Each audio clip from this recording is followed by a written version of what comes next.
Hey guys, welcome to the Buck Brief. Ryan Girdusky with us. He is the author of the National Populist newsletter on Substack. Great analysis there. Go subscribe. Ryan, who is winning this election? Where? By how much? What's going on? Well, the three states that matter the most right now are Georgia, North Carolina, and Pennsylvania. If Trump wins all three of those states, he's got it in the bag. He's going to win. If he loses any of those three states, it becomes much, much more difficult. I feel very bullish on Pennsylvania, given that Republicans are overperforming in absentee requests from 2022. About 101,000 more Republican absentee requests since the midterms are in Pennsylvania. Democrats are down over 50,000 votes. So even though Democrats lead, which they're always going to lead in absentee ballots, Republicans have a much bigger margin. Republicans are probably going to get very close, if not surpass their 2020 numbers. Democrats are not even going to get close to it. They'll probably be about 500,000 short of their 2020 numbers. Republicans will probably hit their 2020 numbers. So Pennsylvania is looking good. Do you have concerns about the ability of some of these places that have been hardest hit, Western North Carolina and others, to be able to get people to, just to be able to vote, period, right? Be able to get there to the polling place? Or do you think that they'll be able to figure that out before Election Day? Sure, it depends on what the laws are. They might amend some of the laws to allow people to vote in different counties than the one they reside in. I don't exactly know every place that was hit. I know all of Western North Carolina wasn't hit equally. And where it comes to the votes, the city of Asheville and the county that Asheville resides in gives about a 35,000 vote majority to Democrats, certainly to Biden. The surrounding counties give about a 35,000 vote lead to Trump. It could end up being a wash, depending on how that was not meant to be a joke, a wash, but it may end up being even, given the fact that Asheville is so liberal. I mean, within the city confines of Asheville, it's like 90-10 Democrat. It's, as they call it, the San Francisco of North Carolina. I don't know. It's very, very difficult to sit there and see. They're going to have to change some of the laws, but I'm not super hung up either which way how it's going to go. Hopefully they do, and hopefully they try to give people an option to vote aside from the normal ways. How is Trump looking in Georgia right now? So Georgia does not have party registration, which is a very difficult thing because Pennsylvania does, North Carolina does. A lot of states don't register voters by party, right? Michigan doesn't, Texas doesn't, Virginia doesn't, Wisconsin doesn't. So you go on racial estimates and geographical estimates. That's really all you have, and you kind of have to sit there and guess where that number is. In Virginia, which is not obviously not Georgia, and they vote to the left of Georgia, but it's got a lot of the similar demographics. Exurban and rural Democratic voters, or people in Democratic places, specifically rural blacks, exurban Hispanics, have very, very poor turnout as of right now. If that happens in Georgia as well, where the Black Belt, which is southern Georgia, heavily black. There's almost a line from western Georgia to eastern Georgia where you'll see an almost continuous amount of black counties, or sorry, Democratic counties. Those are majority black, rural black counties. They become redder and redder over time. If those are down, which I don't know if they exactly are because early voting has just really begun in Georgia, if those are down like they are down in Virginia, that could bode well as to offset any losses out of Atlanta or the Atlanta suburban region. So it's still a little too early to sit there and tell. And without party registration, we're not going to really know how Republicans are showing up versus Democrats. It's basically race and geography, and that's all we have to really go on. I want to ask about the key Midwest states, Wisconsin and Michigan, here in just a second. But first up, from our sponsor, Birch Gold. Inflation keeps driving down the value of dollars, but the value of gold is up. In fact, recently hit an all-time high. Owning gold is a hedge against inflation and uncertainty and government malfeasance, and it has been for really all of history. Purchasing and owning gold or silver is easier than you'd think. You can own both of them, gold and silver. I rely on the Birch Gold Group. You should too. That's who we trust to handle your gold and silver purchases. Birch Gold makes it understandable and easier than ever to purchase physical gold that you can hold on to in your home. You can also purchase gold and put it in your IRA or 401k. More Americans than ever now own gold and silver. You should join them. Consider it with our friends at the Birch Gold Group. They're there to help. Text my name, Buck, to 989898. Receive a free, no obligation info kit. Again, text Buck to 989898. Birch Gold. Trust them. Check them out today. Michigan, Wisconsin. Do the thing you do, Ryan. Yeah, how's it looking? Once again, two states without any voter registration, so it's very difficult to sit there and say. But specifically on geographical regions, certainly the big cities, Wayne County, Michigan, Minneapolis, and Minneapolis, Minnesota, rather, Milwaukee, and Dane County in Wisconsin are having decently high early voter turnout. About 100,000 people have voted in Wisconsin so far, many coming out of the major cities, some coming out of the suburbs, which are usually heavily Republican. We don't know, it's just the beginning, but 100,000, they'll probably be closer between 2.8 and 3.1 million votes cast out of Wisconsin. So it's just the very tip of it. Rurals haven't showed up yet, but we'll have to wait and see. Pennsylvania looks to be the easiest of the three to flip. It has certainly got the most electoral college votes, and it is the most valuable for the election purposes. But we'll have to wait and see where that goes. And we'll have to wait and see how the youth vote and the heavily Arab portions of Michigan sit there and show up and turn out. And we won't know what their party, how they're voting, obviously, until Election Day. Do you think that Trump is in better shape in Michigan or Wisconsin right now? I would say Wisconsin only because they vote more frequently Republican than they do Democrat. There was a Mitchell poll out today showing in a head-to-head, Trump was ahead of Kamala by a point in the race overall. They were tied. The New York Times CNN poll had, I think, Kamala up by 1 point. Everything is very, very, very close. If the polling error is the same as 2020, which I'm not saying it will be, those will probably be at Trump seats. Trump is definitely more competitive in this election than in any other previous election cycle. It's just a big question of where is the polling off and how much is off and who is turning out. This is much more a turnout election than is anything else, simply because Kamala and Trump have very high favorability ratings, given that in the last two elections, they both had very low favorability ratings, both Biden and Hillary and Trump both times. Trump's got a pretty high favorability rating, and so does Kamala right now. So it's really about who is showing up and how frequently they're showing up and if they can get their people out. In Pennsylvania specifically, it looks like mid-level propensity voters are showing up to get an early absentee ballot. In Virginia, it looks that way for Republicans, and low propensity minorities, especially in Virginia, which has the highest. I keep going back to Virginia because it is the most early votes cast out of any state, over 500,000. So we can kind of really get a good sense of where people are showing up, where they're not showing up. Virginia, rural blacks, ex-urban Hispanics around like Prince William County especially, very, very, very low turnout as of right now.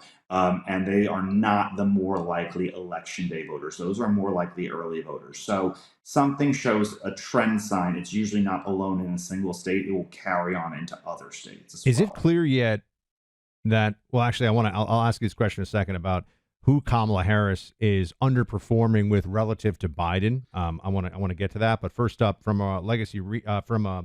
Stansberry Research, our sponsor. For the past decade, I've worked with Stansberry Research on and off. They produce incredibly insightful reports, and they've got one out about strange accidents that are happening. We've seen reports of 911 call centers going offline, read reports of a plane falling apart mid-flight, and one of the big reveals was the number of train accidents last year, some 4,700 in all. So why is this all happening? Learn why so many big accidents are taking place in America and exactly where and when the next big accident is most likely to occur. Very likely to affect you, especially if you have money in the bank or the markets. Go to americadisaster.com for the full story. That's americadisaster.com. Get the full story on America's next big accident, how to protect you, your family, and your money. Kamala, relative to Biden, performance with various groups. I mean, I'm asking about it because I'm wondering, is she getting a lot more female votes? How's she doing with the black vote relative to Biden? What are you seeing? So in the polling, Kamala, there's no difference in the female vote from Hillary and Biden. She's about 15 points ahead. This is according to the New York Times CNN poll, an average of most A-plus pollsters, the Pew Research poll she's really gotten very little movement compared to Biden. And the polls that show Trump losing by 4 points versus a tied race is a difference of not the female vote overall, it's the male vote. Is Trump winning the male vote by 6, which is what he won against Biden, or is he winning it by 11, which is what he won against Hillary? That is the difference between a 4 point spread and a tied race, because she is not advancing at all with this. Where she's underperforming Biden, it looks like, is certainly some union polls, some polls of union workers. She seems to be down. Among the black vote, she is down. It is not a significantly down. She's about Trump's about 13%. She's about 80 to 85% of the black vote, which would mean that she's maybe down like 6 or 7 points from where, which is a big number, but not a huge number, which you would expect. She's slightly down with the Hispanic vote. It is not an enormous downward slope, though. It is once again another 5 or 6 points. The only area that Kamala is significantly ahead of where she was, where Democrats were in 2020 and in 2016, is among college educated whites. It's really the sole group, and even some polls that have non college educated whites.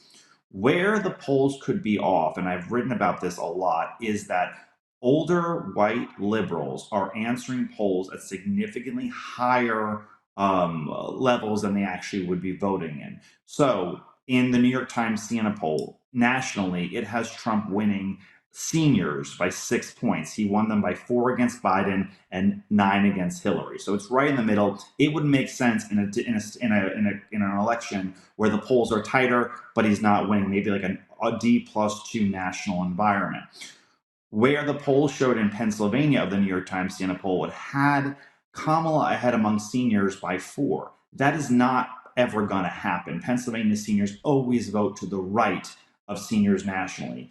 So what it suggests to me is that a lot of these polling institutions are oversampling liberal seniors, and it's causing the margins to be wider than they should be, especially in the Rust Belt states where this has happened both in 2016 and in 2020. The silent Trump voter a lot of times is really just white older liberals answering the phones and calling pollsters if they have to tell everyone how much they hate Donald Trump.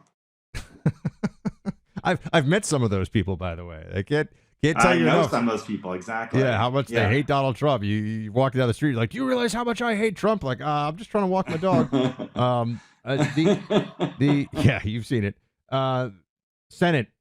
How likely is it that there's Republican control now? I mean, from what I can see, Tester is looking like he's about to get beat as the incumbent in Montana, but maybe that's a little too enthusiastic right now. What are you seeing about Senate control? Yeah, I mean, it's basically a fait accompli that Republicans will have a majority in the Senate. It depends. The question is Bernie Moreno, can he upset with Sherrod Brown? But Tester looks gone. West Virginia will absolutely flip to Republican hands, and Ohio is the big question mark. If you go to 52 Senate seats, Republican Senate seats to 48. And then there is a open question mark over like Michigan, right? Could Michigan flip Republican? I think that's the next closest one after Ohio. And it's really kind of a bit of a slog just because Michigan is much bluer than Ohio would be, let's say. But if it's possible, if Rogers can do it, then that would bring it to 53. After that, it's very hard to see a 54 thing unless Republicans really just run the table. The polls are all completely off, and Trump wins very handily by a point to 2 points in the Rust Belt states of Pennsylvania, Michigan, and Wisconsin. Unless that happens, though, it's looking like a 51 or 52 seat Republican majority. The question is, can Bernie Moreno get it over the line against Sherrod Brown? And polls are starting to swing in Bernie's favor as the late breaking numbers are coming in. Is Kari Lake going to lose in Arizona again? Oh, she is going to lose in an absolute landslide. It's going to look like the first 15 minutes of Saving Private Ryan. Ooh. Yeah, it's not.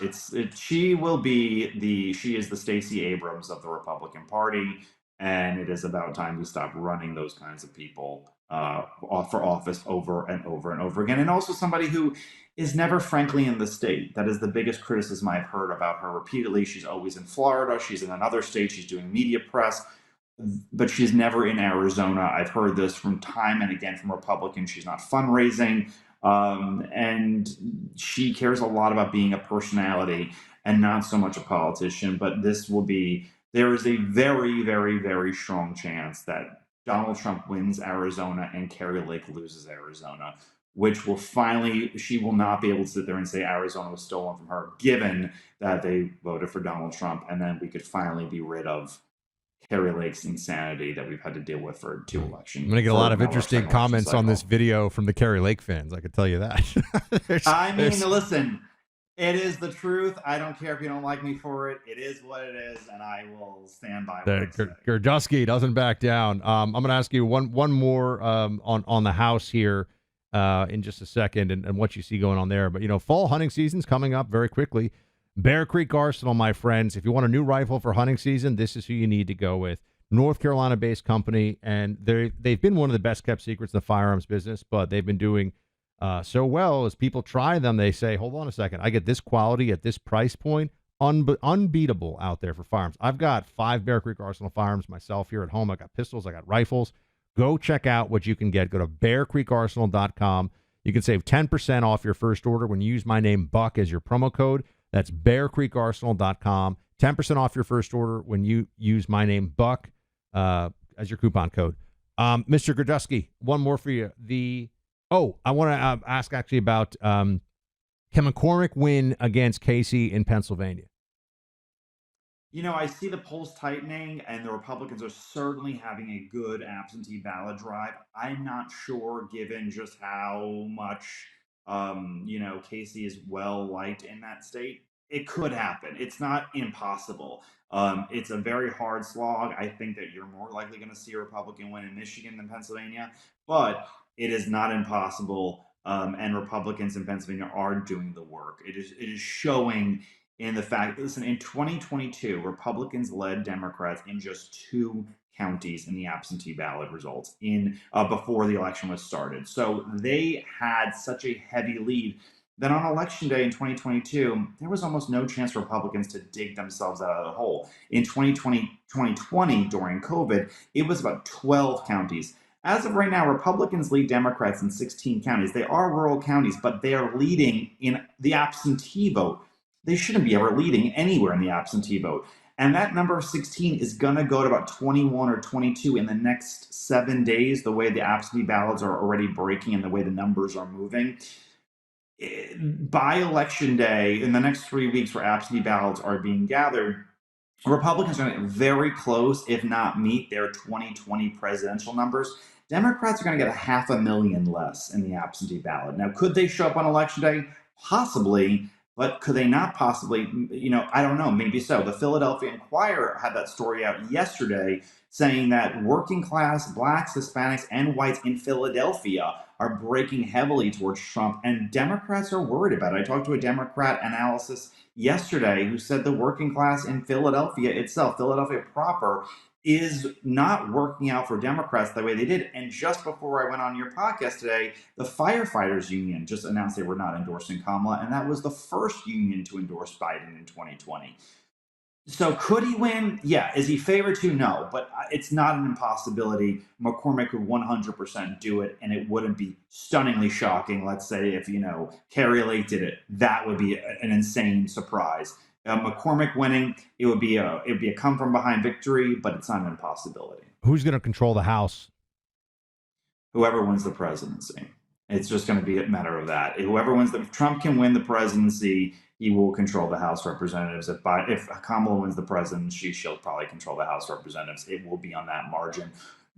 I think the bigger question is what does Donald Trump do in very blue states? Can his margin in New York go from D plus 23 in 2020 to D plus 14, as some polls have suggested? Some polls have him winning 5 or 6 more points in California, 4 or 5 more points in New Jersey, a couple more points in Illinois. The House majority for Republicans runs through blue states. If he can pick up a couple more swing districts in blue states, Mike Garcia, Mike Lawler in New York, Mike Garcia in California, Illinois 17 in Illinois, those races, if he can win a couple of them, Joe Kent's race in Washington is 3rd, if he can win a couple of them, he will absolutely control the House. But those margins in those blue states would be very, very curious. Ryan Girdusky, go check out the National Populist newsletter. You can subscribe on Substack. Ryan, thanks so much, man. Good to see you. You too.